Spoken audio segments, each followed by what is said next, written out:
purple. Sir, I have that good. I have that good purple dragon here. Why is it? I don't know why it's called purple dragon.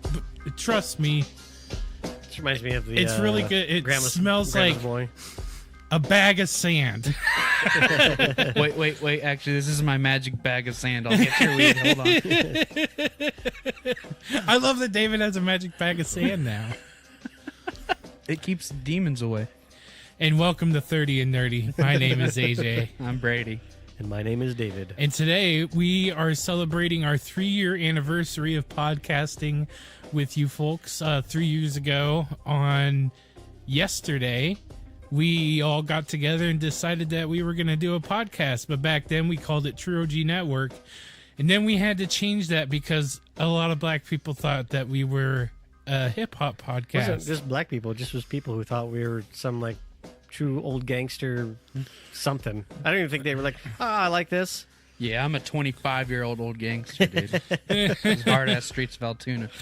Yo, dude, it's rough out there. I got attacked by a squirrel when I was a kid. You know what's At funny? me, bitch. Is like my area is actually turning into like East Side Trash House. Like the other day there was just an engine sitting in my parking lot. so I'm like, yeah, the East Side came to us. Are people walking around with overalls with one thing undone? Probably. There's a guy who's Man, gas always is too expensive nowadays. working on a truck and his fucking, like, he buys a car and then he completely takes it apart and throws the engine out into the parking lot, and then like he rebuilds it, and then he's like, yeah, it runs again. And I'm just like, Jesus Christ, KJ, we need to fucking move. Living here is bringing down my personal tax. There was an apartment complex like that in Altoona, right by Altoona Elementary. Mm-hmm. They spruced it up now, but before you'd ride by on your bike and you're like, don't make eye contact, don't make eye contact. 'Cause people just be yelling out in the parking lot at each other. Like a bunch of kids just running around like... Yeah, we had that in Norwich. There was, I can't remember what it's called, but it was called The Circle, I think, because it was just a bunch of... I mean, it wasn't tenement houses, but it was about darn close. Yeah. And but apartments. And, I mean, because I had friends who lived there, so I would go down there. But it was that, you don't make eye contact because there's people yelling at other kids and each other, and you're just... you're like, I'm not used to this. That's know what so to do when funny. people Like yell at each other. I grew up on 30th and Hickman, so you made eye contact. Like if some old lady was out there nagging at her husband, she was just like, God damn it, Jimmy, why the fuck you always out there fucking around on me? You just turn and watch and you're like, Jimmy, you better put your Jimmy back in your pants. I want to hear Jimmy's answer. Have you looked at yourself? Go look in the mirror. You see why I'm fucking other ladies.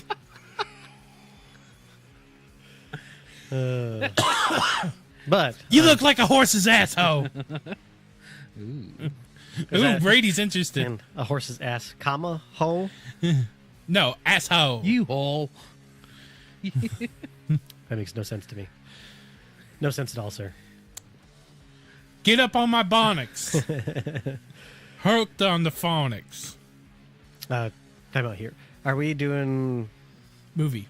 movies this one? Then we're going to do Afternoon Delight, then Forza 4 and whatever. And then Afternoon Delight again. Technically, I mean, we can. Okay, yeah. Okay. That way we don't have to worry about recording anything next week. If we don't want to, I might try and set up the equipment and just have like a little play-by-play that I'll have to edit a lot of time out of. But We were thinking, like, KJ was like, well, why doesn't he just record the game? And I was like, yeah, who knows, we might. and I might try and I have a really, really good captures from all directions XLR microphone, too, so I'll bring that.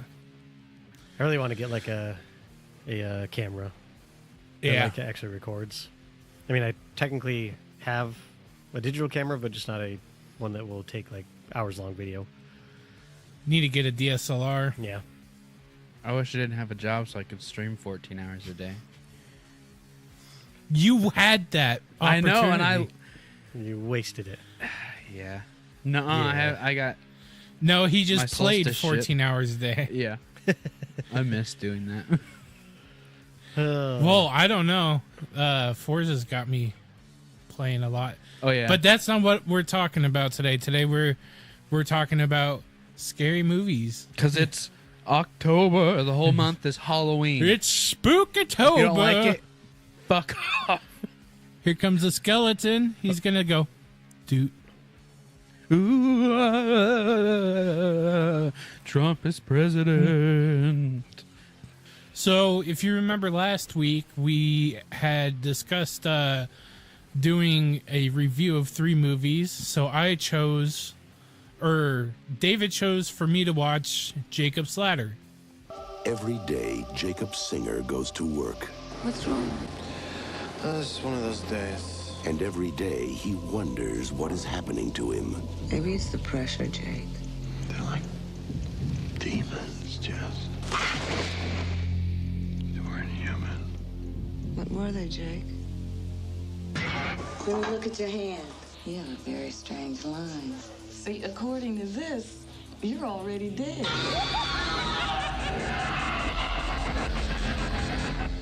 Something's wrong, Jake. They're coming after me.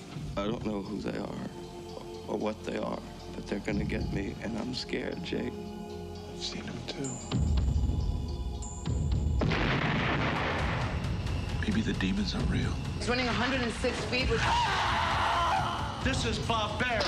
I can get rid of the demons. Who are you? I can block the ladder. Where are you taking me? Where am I? Where do you want to go? Home. This is your home. You're dead. I'm not dead. What are you then? I'm alive.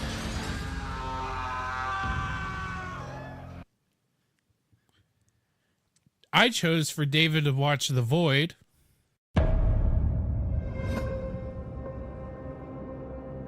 Haven't you ever wished to save someone beyond saving? No matter what the cost? This is uncharted territory. The body has to adjust, of course. We weren't built for this kind of thing. You'd be surprised at the things you find when you go looking.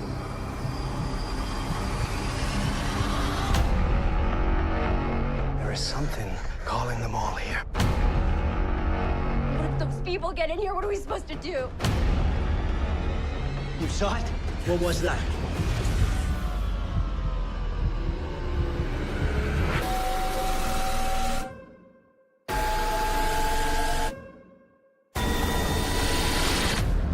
Do you know where you go when you die?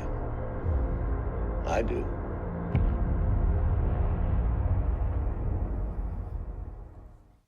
And David chose Brady to watch The Last Shift. Last Shift. The Last Shift.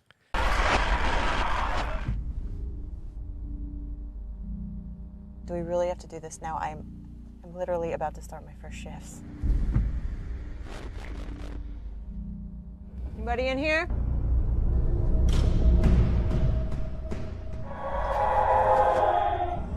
You are the lucky rookie to work the very last shift in this mausoleum. All 911 calls have been rerouted to the new station, so it should be quiet.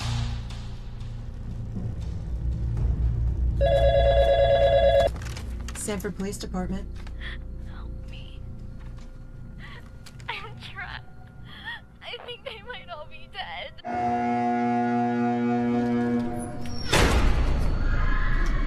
Do you want to get out of here alive? I am a dancing flame. I'll destroy your own. The ones that lie within your heart. The ones you prayed for. There's so much blood splashing around in there. She fell to her knees and bowed to the king. It was destined. The king of hell. I'm safe in the arms of my master, my king. I'm not ashamed of what I do.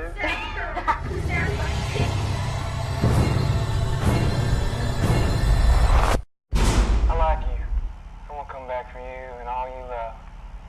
Mark my words. And tonight, I'll go first. we're going to talk about our movies. So The Void, in the beginning, I I was glad that it wasn't as super graphic, because in the very beginning, you see this guy and this young man and an older guy gun down this girl and then set her on fire. And you're like, well, you don't really know what you're expecting. And I really, out of all things that happen in movies, like people getting set on fire just really is like, ugh, that just is brutal. I hate it. Like, because I remember, and I think it's because when I was a kid. Warm as heck. Huh?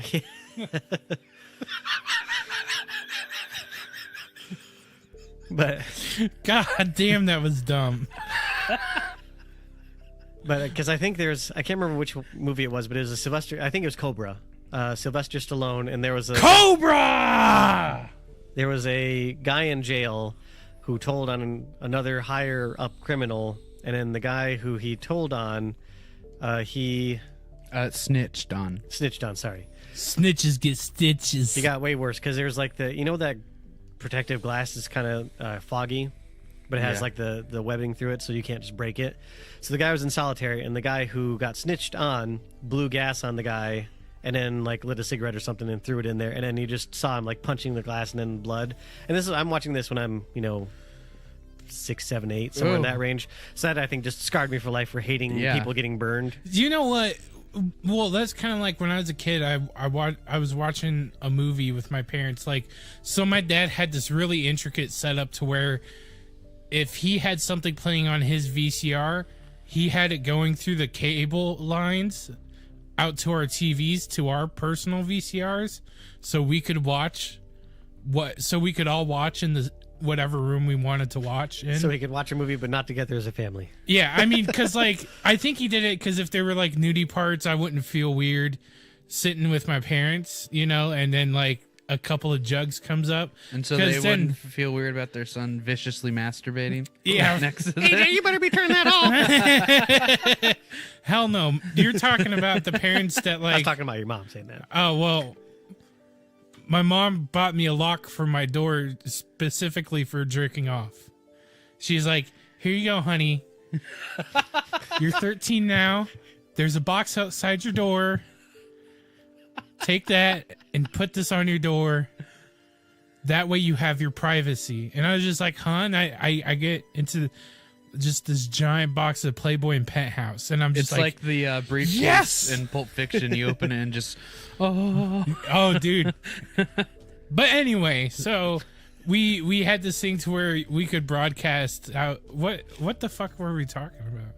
Oh yeah, so we were all watching this movie, and but anyway, so we're watching this movie, and I was like, I think like 9, but there was a guy, and he wasn't fully dead, but he was paralyzed, and he's getting fed into an incinerator, and that forever fucked me up. So like, I don't want to be turned into ashes when I die. Yeah, I'm completely afraid of being alive when that happens. Then you won't go to heaven. But anyway, I want to get back to The Void. So, and I'm jealous because I fucking love this movie. See, and it's not that I didn't like it. It's just that there were certain parts that didn't grip me, and then certain parts that did. I liked the lighting in the movie. It was really good because I hate that orangish light. I like a light to be, at least in movies, and I understand in scary movies that you use that light for ambiance and for setting the tone. But I like a crisp, clean, sterile. And like a hospital. Yeah, light. and the funny thing is because they go to a hospital. Yeah. And it's this kind of old rundown. They were in the process place, of moving. To a new hospital. Yeah. And so I thought it was really good. There were certain times when it was kind of flashing between, like because the main character had to dispense his weapon at somebody, and it kind of messed him up. Because I'm trying to leave a little bit of vagueness so that people won't. I'm just not telling the whole entire plot to the whole movie, but I'm gonna spoil the crap out of mine. Okay, fine, I'll spoil the crap. Yeah, so he basically there's probably a nurse somehow. She not spoil mine. She gets caught by the cosmic horror somehow. I'm not really sure because what happens is he gets to the hospital. They go in, and then all of a sudden there's like all these people outside the hospital wearing just basically Ku Klux Klan type robes, but the helmet or the head part is just looks more like a nun's habit. and the whole entire face is covered in white with a triangle on it. Big black. Yeah, big black triangle pointing down. No, it's just a normal triangle. I'm trying to paint a picture for the listener, and I'm doing it wrong. And so she ends up killing. And the funny thing was because there's a nurse in training who was talking to a patient, and she's like, you're more likely a certain percentage, like a high percentage chance of dying in the hospital than anywhere else. And I was like, oh, he's dead. And of course, he was the first person who died because the nurse who got taken over by the cosmic horror first, that the police officer had to kill later, was like stabbing him in the eye with a scalpel or something like that. Oh, yeah, brutal. That's like the first weird thing that happens is you just walk in and yeah. And there were only a few, like the thing that kind of killed it for me was every time they showed like the blob. Well, like the blob or the daughter or all these different things. The monsters just kind of ruined it for me. Okay. And I think that's where B-side horror really can excel is that they don't have the budget for these creatures, so leave everything to the mind. It's way better. We've said it time and time again over the last 3 years. Your mind can screw with you a whole lot more than when you actually show me, oh, there's the monster.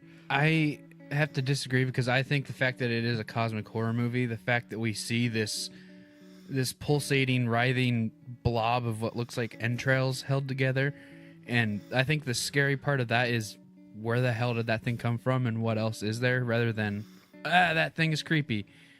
That's how I see it. I can kind of see both of your and the fact that it keeps growing. Well, see, and I wouldn't mind because I love The Thing, and The Thing has some awful, at least for now. Back then it probably was great, but right now when you see like the little head skittering on the legs, it's kind of laughable, but it's still... Or the dog? Yeah. Yeah. Yeah. But if they would have just shown me a part of a screen, not the whole entire screen with the monster, but just bits and pieces, flashes here. Because they did a lot of like the flashing going back and forth between the other dimension and this dimension. And that was the thing that I was a little confused because he had his seizure after he shot the nurse. And then the doctor gets him back up or whatever and is like, oh, you had this seizure. We need to check you out. But when he had the seizure, he went to the other dimension or saw bits and pieces. I'm not sure if it's because of the proximity to the dimensional rift, if you want to call it, in the hospital. And so that was my first kind of, I don't know, step back. Step back, but it just on how things were actually happening. And I understand that I shouldn't need to have my hand held and be like, this is how the story goes, David. Yeah. But I would like to be able to piece it together instead of going, I have no clue what is going on or how this is happening at all. Yeah. But then it kept on going, and you found out certain bits and pieces, like the guy and the young guy wound up at the hospital from the very beginning of the story, and they were chasing this cult because they had cleared out this house where they were all like performing ritual sacrifices and stuff like that.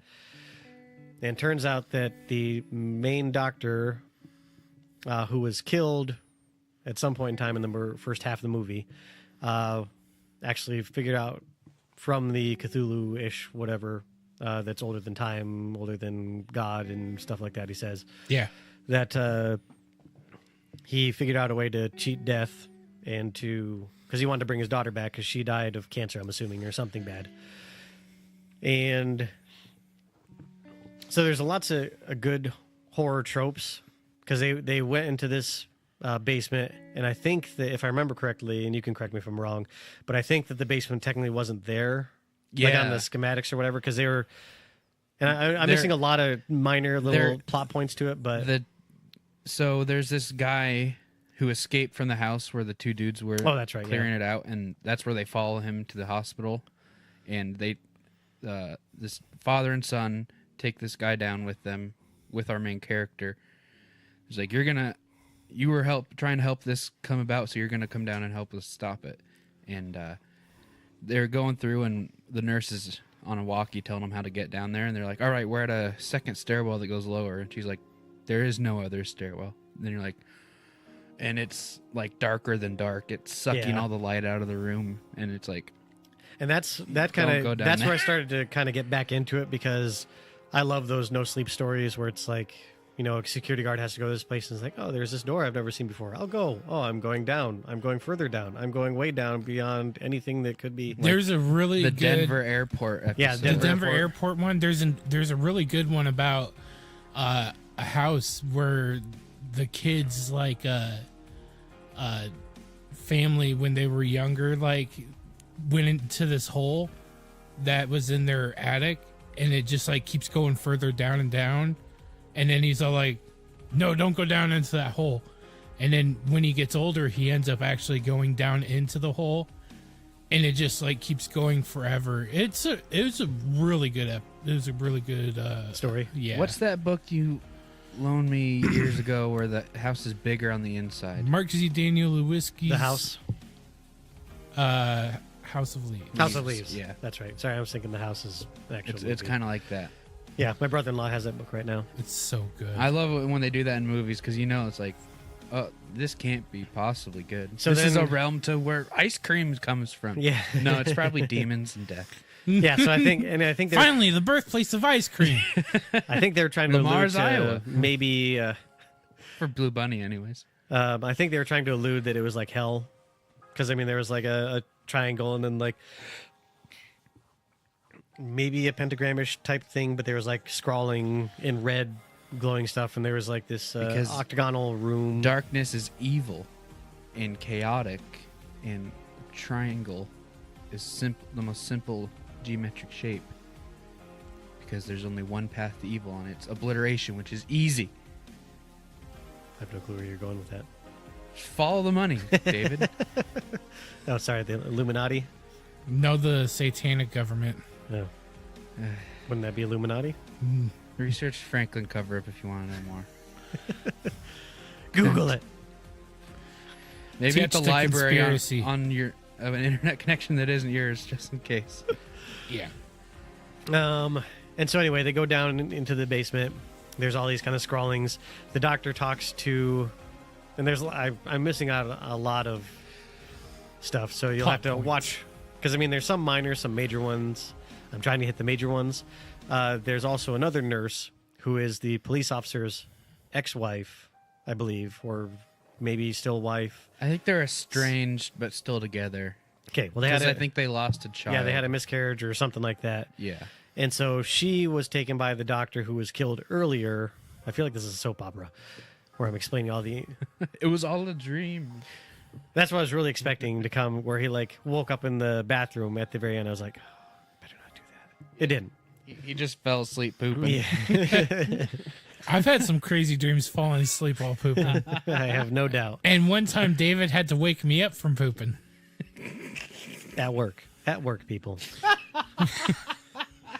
Oh man, dude, he let me sleep for like a good 45 minutes though, so it was pretty grand. I went in there at like 10:30. He wakes me. It was midnight when he came. He's like, AJ, they're walking around out there. Huh? Okay. Wipe my butt just in case I did poop. So you went in with the intent to poop and you didn't know if you did? Yeah. Wasn't there a turd? I don't get up and look before I wipe my butt. I forgot. You guys are weird. You have to get optimal leverage by standing up and being fully nude. No, I sit when I wipe. It's just normal. I'm with Brady on this one.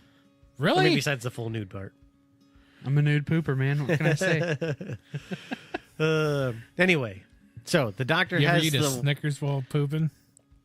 No. I have eaten while pooping.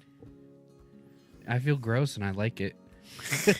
It pushes my boundaries as a civilized mammal. I'm just an animal eating beans on the shitter. Everybody look at this cracky. He's eating beans. So anyway, the doctor is in the quote-unquote morgue, even though they're in the sub-basement level now of some alternate dimension. Spooky morgue. Yeah, as opposed to the not spooky ones. And so then she's in there, and she technically he impregnated her with some interdimensional baby or something. Space magic, yeah. Yeah. Oh, we will want to mention he's ripping his skin off. Yes, he is ripping his skin off to basically, he looks like he's like a wetter version of Freddy Krueger. If that, or you can think of a Hellraiser where the guy is trying to steal the people's life force, and before he gets the skin for his face, that's what the guy kind of looks like. This just sounds brutal. Just meat. Yeah. But so the cop finally, or the whole party finds the doctor because he talks to the wife about all these different experiments and how he won't let these people die. And so then later, these people all come into this room with all these corpses, and I'm like, these are all going to be, because there's one thing, like there's a little noise that starts happening. It's like a wet thud. Yeah, and there's this one some dead thing that's not dead, or it's just like trying to, because he said that they want to die and they're trying to kill themselves, but he won't let them. And so it's like shoving a metal pole through its head, basically. So it has like, it just is, because then it takes a camera shot from behind where you can see through the whole entire head. And then it's just, but when you saw all these bodies, you're like, oh, these are coming alive. Oh yes. And they did. And they were not happy. But the whole shot is just bright red light. Yeah. Damn. So I mean, the lighting in this movie was really well done. I don't really remember the music, so it must not have been that. It's memorable horror for me. movie music. But then it goes to that the guy goes to his wife and she's sitting on the table and she's normal, and it keeps on kind of. And then this is once again where it kind of is the guy going a little bit crazy at the same time, because he sees his wife as a human, but then it flips to there's all these tentacles basically kind of shooting off into the wall. She's given birth to whatever this thing is, and then he basically hacks her to pieces with an axe. Then the doctor gets this other pregnant girl who is waiting in the hospital because she's supposed to be the vessel for his daughter. And she was in on it the whole time. And she was in on it the whole time. And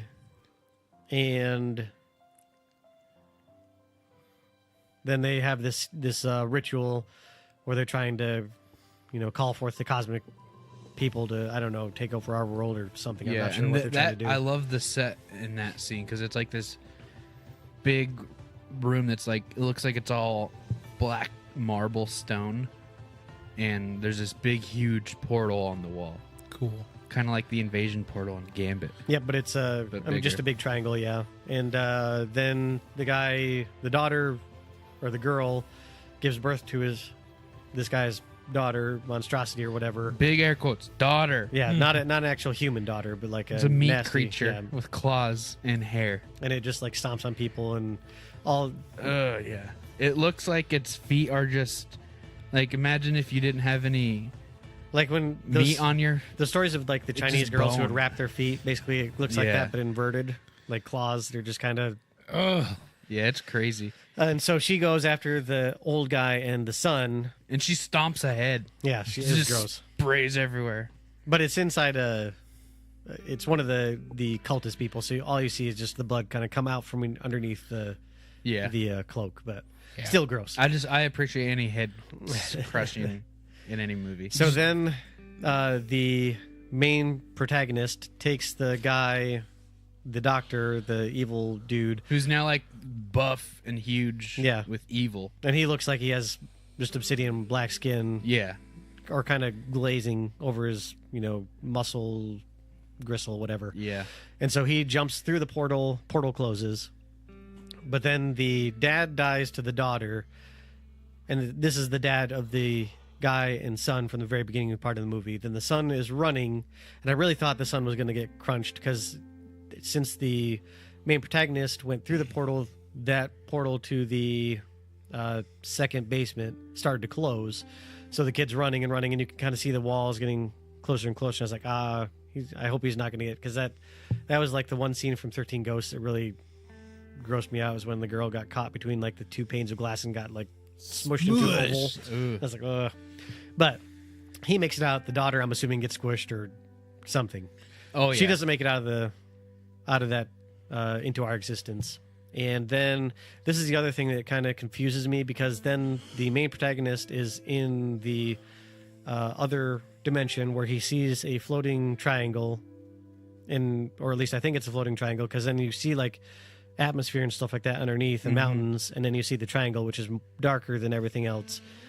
But then he's there with his wife, and she's in her human body. Yeah. And so then I'm just confused, like how she came from getting hacked to pieces in our universe to fully whole in the other one. Maybe she wasn't what she was in our universe, and it was... Or are you saying that maybe the doctor just replaced her and told him that it was... Yeah. That could be too.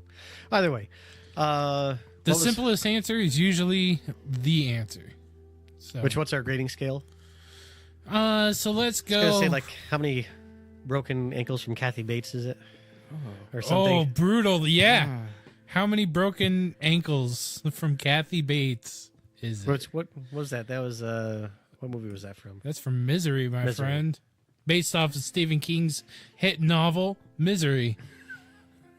Let me put this out there. If you're going to watch any Stephen King adaptation and you want it to be perfect, Misery's your movie. 100% perfect adaptation from book to film. That's how it's done, people. Read it, watch it, and weep. What about Thinner? Hey, it's a fun movie. It's close. And it is a fun movie. Most of Gerald's Game is really good. Until the stupid ending. What happens at the end? You know, John dies. The guy that comes in and she thinks she's hallucinating, seeing this tall, weird guy. Yeah. They go into that character in depth. Like, he was actually a guy who escaped from Why did they do that? From some mental ward. So at the end... And he's on trial in an orange jumper, and she goes in and like, just looks at him, and he says Why did something. they do that? I don't know. It should have ended with, like, her giving him the ring and then leaving. Because in the book, it ends with her getting into a car, driving off and hitting a tree, because that's what happens in the movie. Yeah, but she hits the tree because the guy's in the back seat. Because she looks in the rear view and he's like... No, that's not how it happens in the movie. But that movie's good, except for that dumb ending. Well, anyway, our grading scale is going to be how many broken ankles from Kathy Bates. And we're going to go with... 1 through 5. Well, 5 ankles. You can't just do 5 ankles. Okay, fine. 10 ankles. It has to be 10, so you can do... How many bodies? Hey, let's all agree a 10-point grading scale is better than 5. I would agree. Okay. Let's see here. I will say that this is a 6.5 to 7 ankles. So, 3.5 people. 3.5 people's ankles. I'd say that's a good score for it. I'd give it maybe 7. Because it fell down a few points, but I still enjoy when it gave me those jump scares, and I enjoy the mood and setting that the lighting gave, even though it's always sets me on edge. But I like it. I like the fact that the scariness is more of a stressful anticipation and build-up than a boo. Anticipation.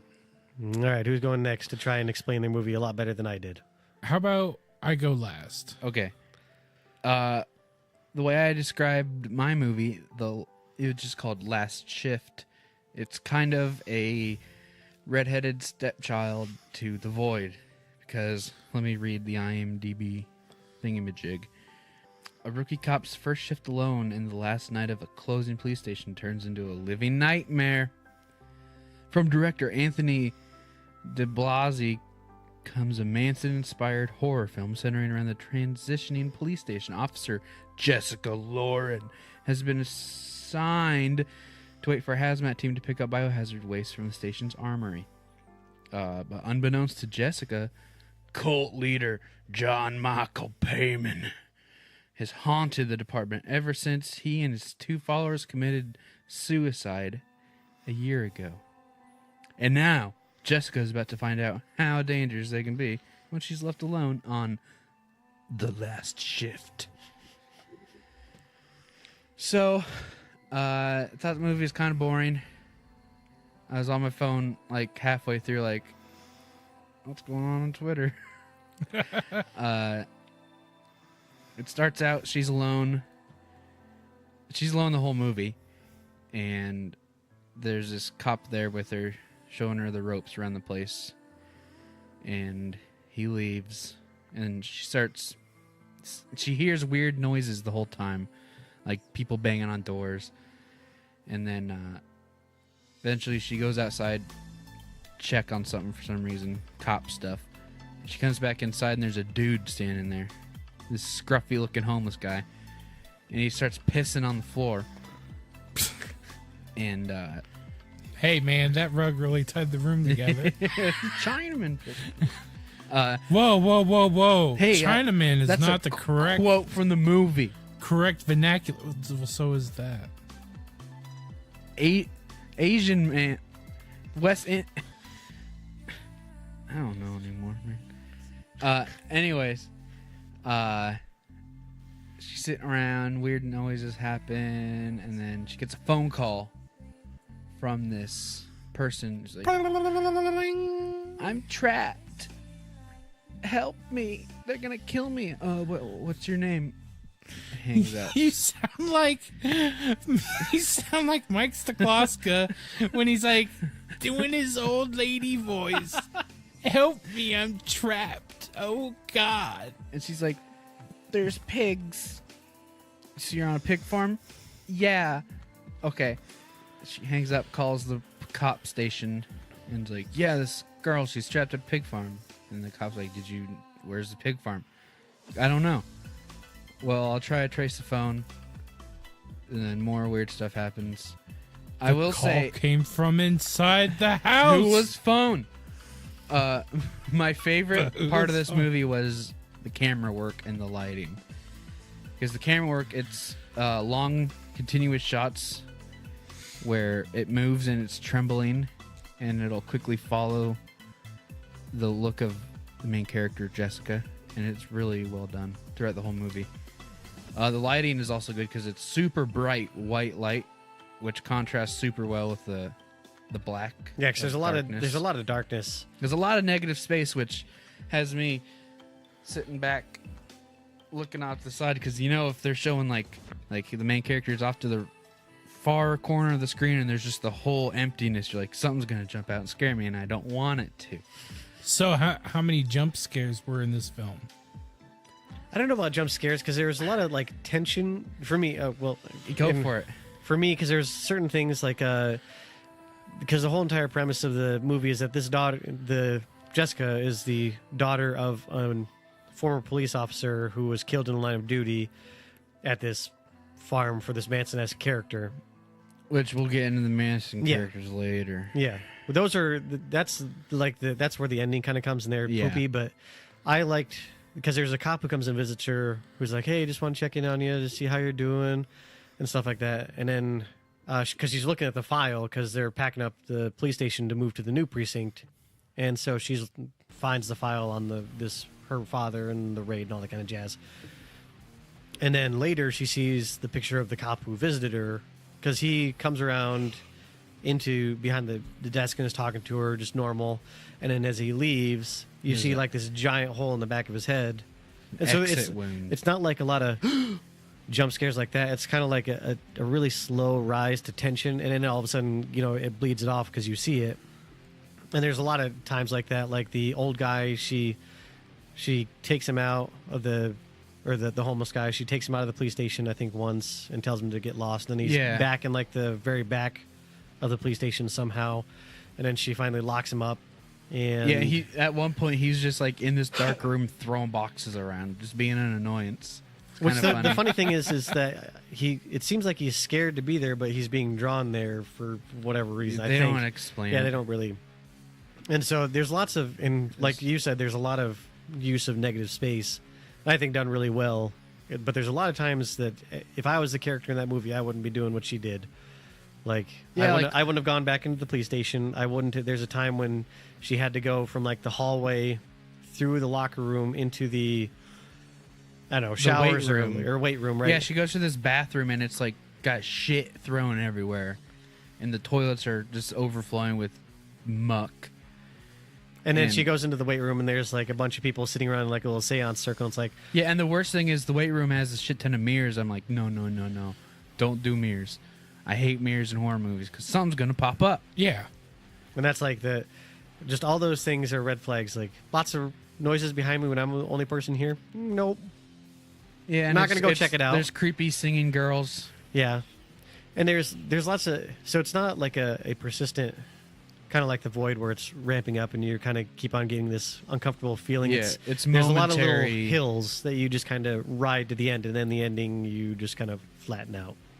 I did like the part where she gets locked in that room and she drops her flashlight. Oh yeah, and it's like the media room or whatever. Yeah, and someone picks up, presumably the homeless guy picks up the camera, or not the camera, the flashlight, and is shining it at her. And then she's like, just tell me who you are, give me my gun back. And then they turn it off, roll it, and then it's in a different area pointed at her. And then she told him, like, why did you get out of your cell? How did you get out? And then they point the flashlight and it's the homeless guy dead. And you're like, that part was scary because then it's like, oh shit, who am I in this room with? Cool. And they do like the dumb thing because there's one time where she passes like this office, and it's like they had the, and then all of a sudden like all this furniture is stacked up on top of each other. You know, like with the poltergeist videos from the internet where it's like, oh, how did that just happen? Yeah. Oh, I don't know. I just stopped the camera and stacked all this stuff. Stacked all this shit up. This movie, one of the downfalls for me is it's like a who's who of tropes from horror movies. Because she like opens this, she's in the locker room. She finds a picture of her dad, and then the camera zooms out at an odd angle, and all the doors are open. It's like, oh. And then there is a jump scare where she's walking through some dark hallway, and through the window on a door, there's this hooded figure with a pentagram carved in their face. And she doesn't notice it, right? No, and it's just sitting there going like, doing the AJ. Yeah. A little bit more blood though. Yeah. And then there's another scene with the Manson family, which they drew way too much from actual Manson because it was the guy talked like that and he's prophesizing, I will rape your humanity. And then he's got two mildly attractive women who call people pigs and fuckers. Oh. It's like, pig, you pigs. Granted, they're talking about cops, but I think the Mansons called everybody pigs. Yeah. Or the establishment pigs. But it was still like, okay, I get it. Thanks, movie. And there's a scene where she's walking, again, there's a lot of walking by rooms and stuffs in them that you don't expect. And they're hanging from nooses. No, that's Noosei? right.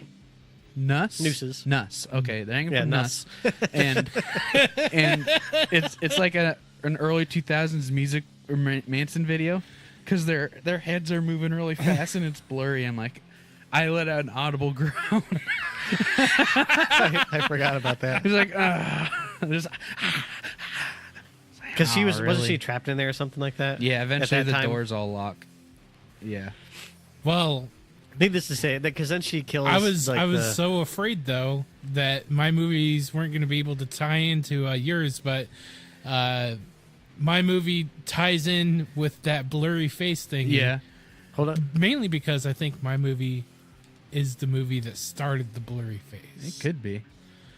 Go ahead. But then, because he was, I didn't want you to start. I felt like you were ramping into, oh, in my movie. No, not yet.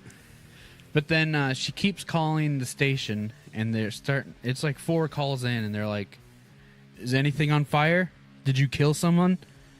Why the fuck are you talking to me?" He's like, "Here's the file. Research it if you want to know more." And then she does, and then she calls back again because the girl who said she was trapped at a pig farm calls back, gives her name, the address of the ranch they're on, and she calls it in. It's like, she's been dead for a year. She hasn't existed for a decade. Yeah. And then you're like, oh no, a spoopy thing. I'm talking to a dead girl. And then that's pretty much how the rest of the movie goes is, oh, okay, I've seen this There before. was one other kind of scary part for me when she came like running back up to the front where they have those, because they have those filing system where you, on like the giant wheel where you'd have to roll it on the rollers. And she's looking for something, and she hears somebody, or like she hears crying, or I can't remember exactly what. And then like she's hunkered down back there, and she knows that somebody, and I think there's somebody like on just the other side of the. Mm-hmm. So that was a little freaky. But besides that, yeah, it was. The rest of the movie was. Yeah. Just your normal tropes. And then, but I did like how the ending happened. I didn't really see it coming because there's the hazmat crews coming to get all the biohazard stuff, and the main cop guy who was there at the beginning, he described it as just shit and blood covered clothes we can't throw away, pretty much. Yeah. And she calls and is like, well, we're gonna be a little late. We might be there at 4 a.m. And then that's kind of all they mention it. It's kind of in the back of your mind, but it's not in the forefront of, at 4 a.m. I'm going to be okay. And so she sees all these ghosts coming after her, the ones with the pentagram faces, which are the Manson family, the Payman family. And they all got guns, and they're shooting at her. And she's shooting back, and I will say the gun sound effects they used are super good. Yeah. It wasn't like a howitzer going off. It was actually, it sounded like two pieces of wood slapping together like it would. And I will say that their attention to detail in this movie is really good. But then she has this one guy, one cultist downed. He's halfway through a door, and he's like, "No, don't shoot me, don't shoot me." And she just ends him right in the face. And this whole time it looks like it's been moving faster because they keep showing the clock for some reason. I don't know why.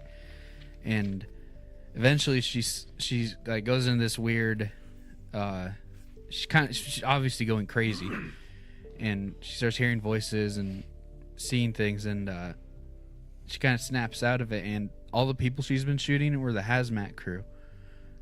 And then she's standing in a door, and she gets shot herself, and it's her sergeant from the beginning. Yeah, sergeant from the beginning. And he calls it in.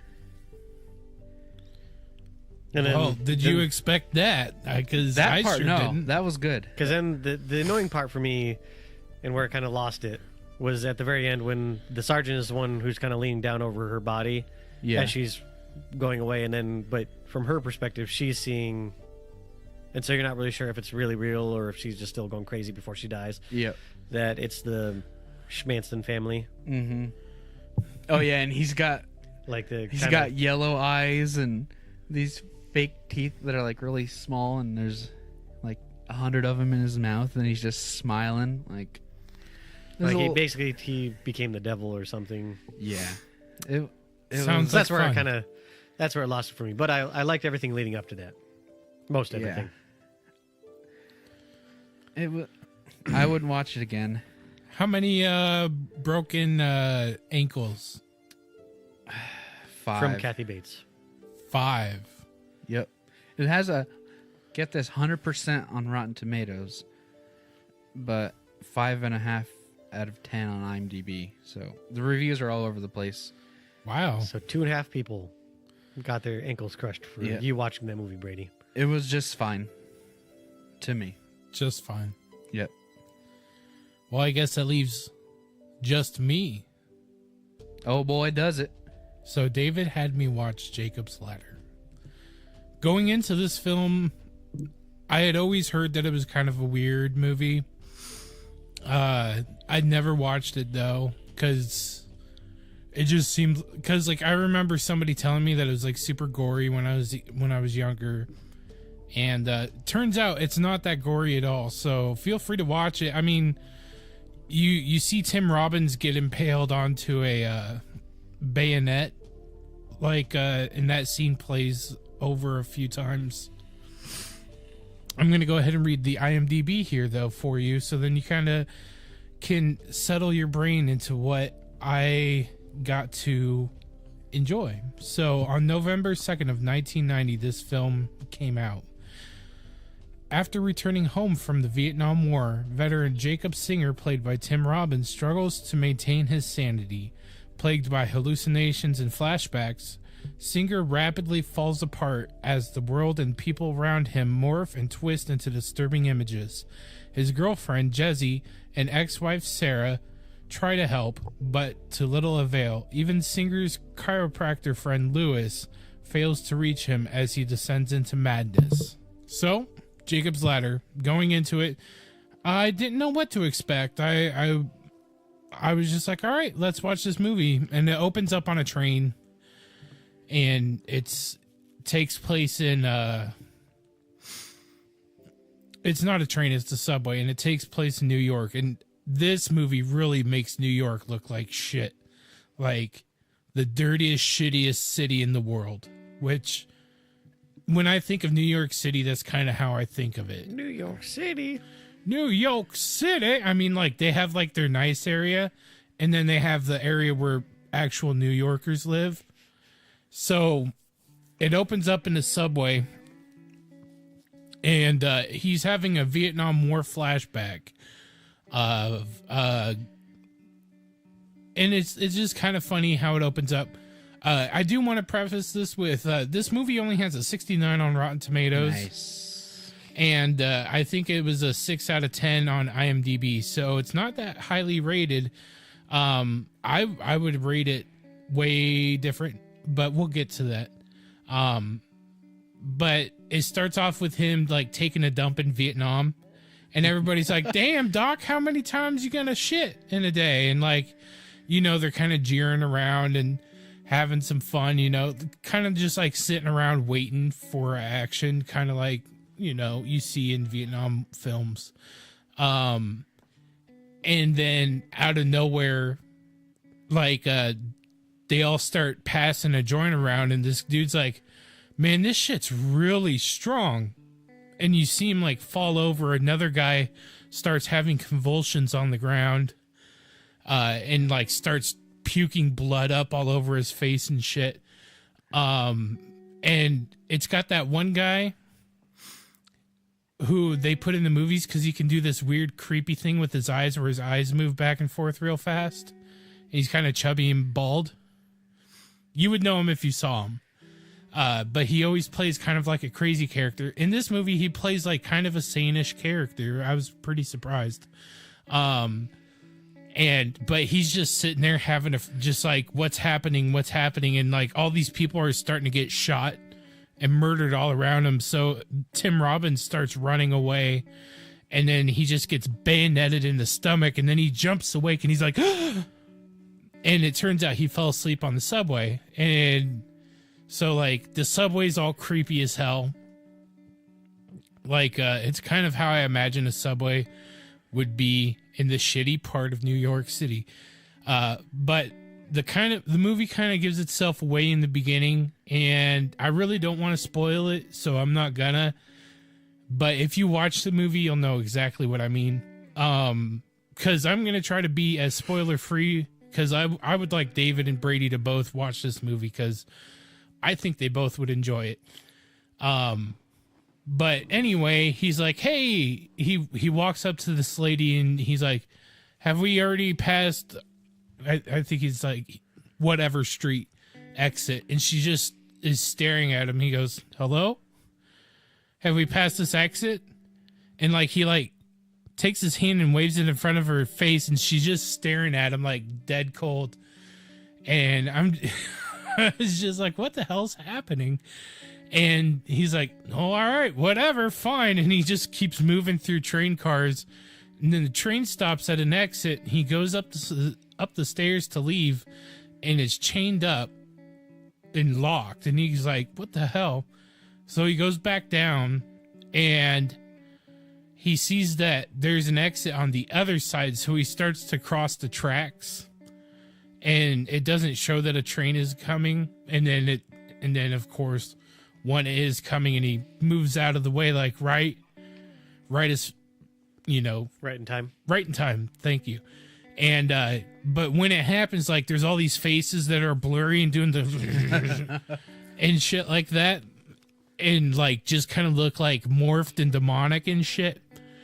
And I was like, oh shit, what the fuck, you know? So like the movie kind of pulled me in like that.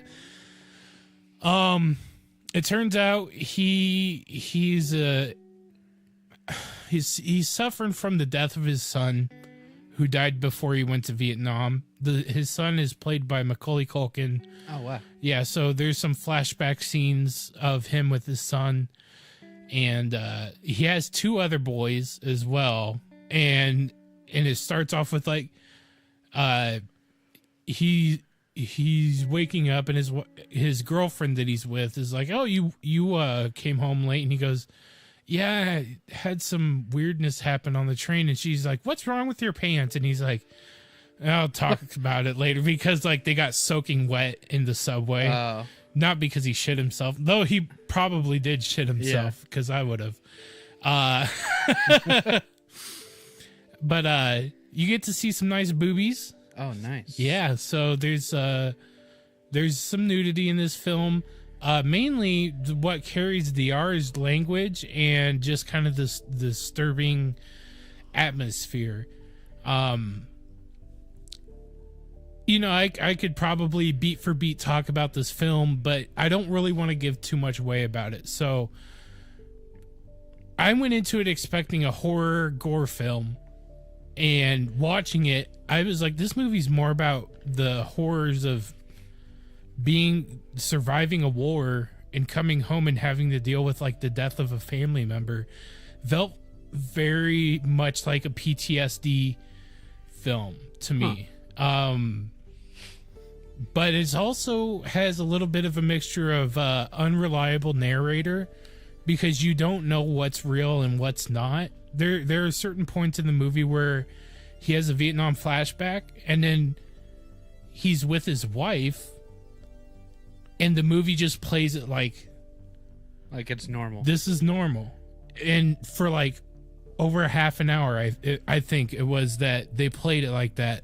And then he wakes up again and he's back with the other chick. And I'm just like, whoa, what the hell's happening? So it's one of those movies where you have to sit down and you have to watch it. I wonder if they're doing that to try to convey how weird the flashbacks and stuff are. That without explaining it, it's confusing. Everything gets explained. It really ties up nicely in the end. There's just one little bit of the end where you're just kind of like, oh, is that it? I was kind of let down with the ending. But the rest of it, superb. I loved it. Tim Robbins delivered a great performance. All of his Vietnam War buddies delivered a great performance. I think the whole thing as a whole was a wonderful film. Was this before he did Home Improvement? Tim Robbins never did Home Improvement. Gotcha. This was before he did Shawshank Redemption, though. Before he played old Andy Dufresne. The angel. All right. Wrong. That's the Green Mile. I feel bad because you guys aren't getting as much out of this film. No, you're making me want to watch it. But I would love to do some meth and watch it tonight, man. There you go. That's how I relax nowadays. Doing some meth. Yeah. Very cool. That's how I relax for 3 or 4 days. Somebody posted it's like a staycation. I'm just in the posted a thing on Facebook, which like I understand is like, oh, you're gonna quote a thing you saw on Facebook, but it was funny because it said, so it's only 54 more sleeps or 54 Saturdays or something like that till Christmas. Sleeps, like sleeping, you know, sleep. Oh, yeah. Whatever. Like you only have to sleep 54 more times. Oh yeah. So you only have to sleep 54 more times before Christmas, unless you're meth head. Then it's like 4 or 5. Become your best Nick Cage when you're on meth. Yeah. Ha, ha, ha! The bees. How to keep her? How to keep her? Not the bees. Not the bees. Not the bees. My ass. My ass. Look at this photograph. That's not Nick Cage. Isn't there like a thing of Nick Cage losing his shit and they And maybe it was a different video I saw where they like put him yelling when it says Graf. Oh. And he's like, ah! Anyway, I highly recommend anybody to watch this movie if you haven't seen it. If you have seen it, watch it again. I would love to thank the creators of Silent Hill for watching this movie, because there's a lot of Silent Hill in this movie. Atmospheres, almost like full scene lifts. There's this part where so he ends up getting the shit kicked out of him and thrown out of a car, and he's being pushed through a hospital on a gurney, and then the hospital just starts like decaying and turning into this awful hellscape, and it has like just like chain link fences around, and there's like all these psycho people, and there's the people with the blurry face thing happening. And then like it does like all this cool camera work where just like one shot pans, and the camera pans up above him, and there's like some like guy who's got some body deformity like crawling around above him and everything else. It's crazy. And then the halls start filling up with just like limbs and mutilated body parts and shit, and then like it turns into a room, and he looks back behind him, and like there's just like this black body. It's only a torso sitting on a table, and the whole thing's doing the whole blurry thing. And I was like, holy shit, this shit's intense as fuck. Dang. So I think this movie birthed the blurry face, and Marilyn Manson just rolled with it in 94. Like, because this movie came out in 1990. That's why I made a note to say this movie came out in 1990. Yeah. 28 years ago. That's a long time ago. And this movie holds up pretty well. The effects in it are done pretty well, I would say. Like, you can kind of tell its age, but I think it kind of helps it, because it kind of helps with the unreliable narrator. So, without giving too much away about the movie, I would give this movie 8.5 to maybe even a light 9. Wow. So 4 or 4.5 people had to give their ankles up to Kathy Bates. Yep. Because you like this movie. I hope that's how much I love that movie. I hope you're happy. I am very happy. We know Kathy Bates is. Well, you know, if he would have just wrote the fucking book like she asked him to, he wouldn't have gotten his fucking ankles cranked. Steve Kahn's fault. I think that's his name. I can't remember. It's Paul Sheldon. I'm saying the actor. Oh, okay. But now I'm going to look it up. Pretty sure it was Vin Diesel. I don't know. Vin Diesel should... No, James Caan, so I don't know. What did I say? Stephen Combs. That was close. I got the last name right. Kinda, yeah. We'll chalk it up as a win. Yeah. We'll give it to you. X gonna give it to you. He gonna give it to you. X gonna give it to you. He gonna give it to you when you wanna rock, when you wanna roll, when you wanna go, baby, go. Wow. I just channel my inner DMX. You definitely did. So, anyway, that was 3 movies that you kind of now have to go watch for yourselves. Why don't you tell us how many broken ankles you would give these films? Yep. Especially, you'll have to go watch The Void, because I did a poopy job explaining it. So, confusing. Same with my movie. I feel like you guys did. Yours were more succinct in what happened. I was all over the place. Me, I tried my hardest not to give away too much. Nate didn't even tell us about his movie. I don't even know what it was about. Well, The Void is crazy. A lot happens in a short amount of time. Because it's only about an hour and a half, which is... Oh, wow. 90 minutes is a normal movie length, but for... the amount of... That's a lot of density for that film then, because it felt like it took you 90 minutes to explain it. But it paces itself pretty well. Does it? Yeah. It doesn't feel like a... I guess I'll have to watch it. If you say that I can watch it, then... You can. Because, like I said, the effects don't really hold up as well, and even the stuff that like when the nurse is sitting there kind of, you only see her like pull it out, and then it shoots back to like her back. You know what she's doing, but you don't see it.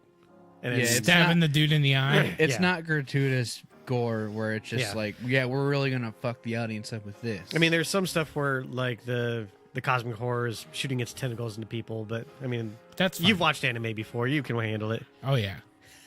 The gore in the movie fits well for what's happening. Okay. Yeah. I don't think I'll watch your movie, though. Yeah, I don't blame you. It just wasn't my cup of tea. That's it. I'm choosing... We're going to do movies again. We're choosing the worst movies we can on Hulu and Netflix. Okay, so 95% of horror movies on Netflix. All right, you're watching Evil Bong 4. I wanted to watch Zombeaver. Oh, God, I have. It's terrible. All right, David, you're going to watch Rubber. You're going to watch Zombeaver, and I'm going to watch... He already said he watched Zombeaver. That's no fair. Oh. Please don't make me watch Rubber. I fucking hate that movie. All right, fine then. Brady's going to watch Rubber. You're going to watch Rubber. And I'm going to watch... What is Rubber? Oh, it's... terrible. It's about a killer tire. And of course, it's like, oh, it's a new age... crazy weird out there movie, so I like it. No, you don't. It's stupid. It's a dumb movie. I mean, at least what was the Stephen King's car movie? Christine. At least that one. I don't know. It wasn't. I think it wasn't a killer tire. Yeah, it was a car that. I mean, sure, some people would be, tomato, but. I don't know. One written by that's one Stephen King book I haven't read is Christine. Stephen King must really like killer cars because in that short story compilation, he has one that eats people. Oh yeah, I forgot about that. Where, that's the guy so good. Touches the glass and it starts eating his hand. Yeah, I completely forgot about that. What story compilation is that from? Is it one on the Kindle that you were reading? Yeah, I don't know. Yeah. Sorry, but anyway, I talk. Yeah. I am a chainsaw creep, a demolition style American freak. Yeah. All right, well, let's wrap this up. More human than human. Can we have an episode that's just Danzig yelling, yeah? I'm sure I could come up with that. Sweet, thanks, I appreciate it. I won't release it, but I could come up with it. Just for me. Welcome to 30 and Nerdy. Yeah! I don't know how he's...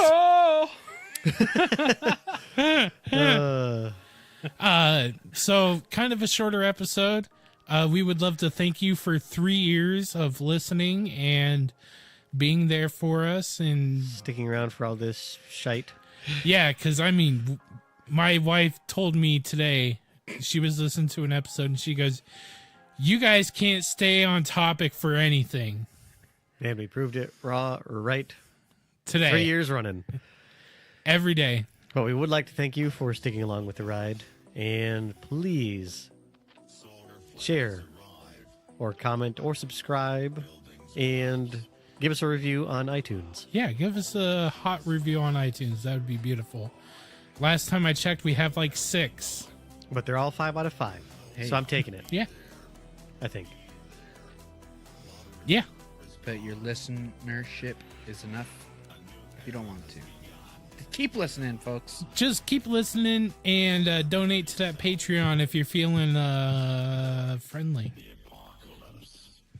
And my name is David. And my name is David. I'm ready.